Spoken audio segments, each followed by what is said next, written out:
M5359 Praga est un canon antiaérien automoteur tchécoslovaque développé à la fin des années 50. Il se compose d'une version châssis du camion à 6 roues motrices blindées Praga V3S, armée d'une version modifiée du canon antiaérien double de 30 mm monté à l'arrière qui peut être retiré et utilisé pour fournir un soutien au sol. En Tchécoslovaquie, il était connu comme Praga PLD VK VZ 5359. Les principaux utilisateurs étaient la Tchécoslovaquie et la Yougoslavie et leurs États successeurs.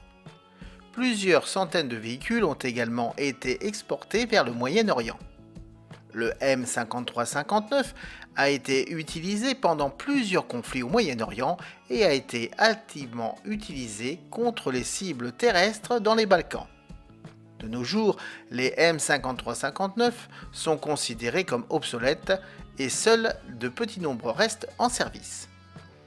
Le moteur était un diesel refroidi par air 6 cylindres de 110 chevaux. Il a été modifié pour une capacité accrue de 7412 cm3. Pour l'usage militaire, il était bruyant, mais extrêmement fiable dans toutes les conditions météorologiques et des températures.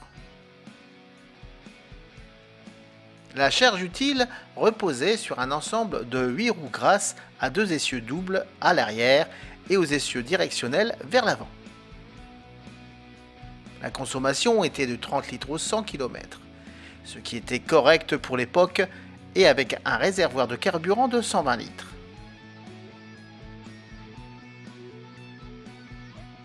Le M5359 est doté d'une coque blindée entièrement soudée en acier avec un moteur avant, un compartiment d'équipage au centre et des canons arrière.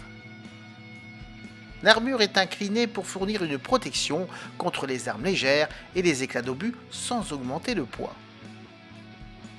La couverture blindée comprend des fentes de vision qui peuvent être abaissées au combat pour fournir une protection supplémentaire au conducteur et au commandant.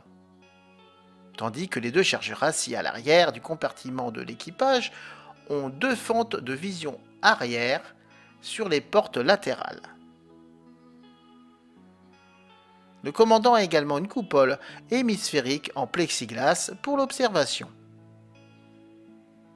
Les canons jumeaux ont une élévation de plus 85 degrés et une dépression de moins 10 degrés, sauf sur le compartiment de l'équipage où la dépression est limitée à plus 2% et la coupole du commandant où il n'y en a pas. Une plaque d'acier à l'arrière du compartiment de l'équipage empêche le canon de frapper sur le toit. La tourelle peut entièrement tourner à 360 degrés et les systèmes hydrauliques de traverse, d'élévation et de dépression peuvent être commandés manuellement en cas d'urgence. Le tireur est assis sur le côté gauche de la tourelle sous la protection blindée d'une cabine. Les autocanons jumeaux de 30 mm possèdent un système de réarmement dans lequel une partie du gaz sous pression généré par le tir de la cartouche est utilisée pour permettre l'éjection de l'étui et le chargement d'une nouvelle cartouche dans la chambre. Avec une cadence de tir maximale de 450 à 500 coups par baril par minute et une cadence de tir pratique de 150 coups par caisse par minute. Chaque canon a un chargeur de 50 coups alimenté par des clips de 10 coups. Chaque véhicule transporte généralement environ 600 à 800 coups. Les chargeurs entièrement chargés sont transportés à l'arrière du compartiment de l'équipage, fixés au sol par des loquets de dégagement rapide, tandis que 3 chargeurs de rechange sont transportés de chaque côté de la plateforme.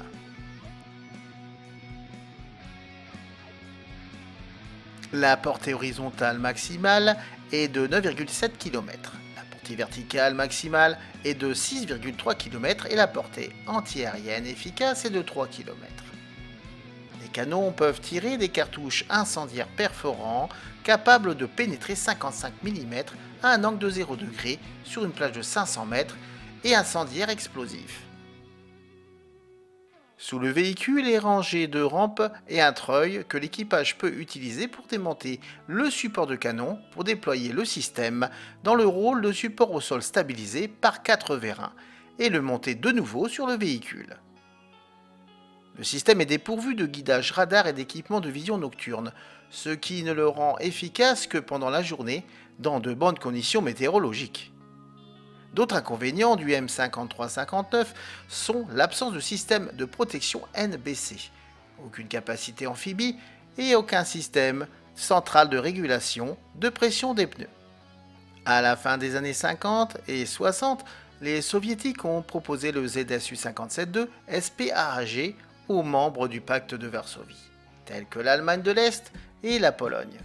La Tchécoslovaquie en a apporté un pour les essais, mais l'a finalement rejeté en faveur du M53-59. En 1991, avant le début de la guerre du Golfe, on estimait que l'Irak disposait d'environ 9 à 10 000 canons AA en service, dont le M53-59 et M53-70.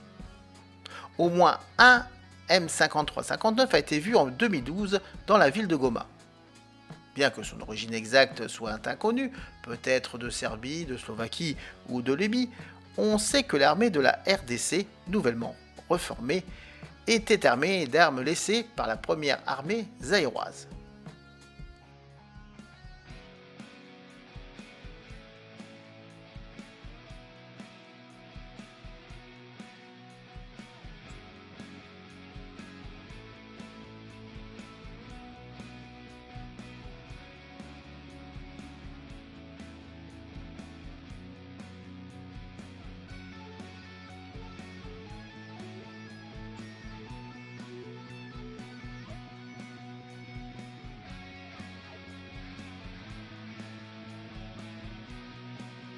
Il était destiné à tirer des avions volant à basse altitude et des hélicoptères jusqu'à 2500 mètres. Il a été utilisé pendant la guerre de Yougoslavie et contre des cibles d'infanterie sur terre où ils ont montré qu'il était très fiable et a des armes efficaces. Des retards et des échecs se sont produits, en particulier au stade initial de la guerre, en raison du manque du personnel qualifié. Alors que le rôle antiaérien est pour la plupart obsolète dans les temps modernes, il peut être utilisé efficacement contre un rôle de soutien pour les forces terrestres contre les cibles lentes ennemies, en particulier pendant les guerres yougoslaves. Il est encore utilisé par les armées en Égypte, en Libye, en Serbie et en Slovaquie, entre autres.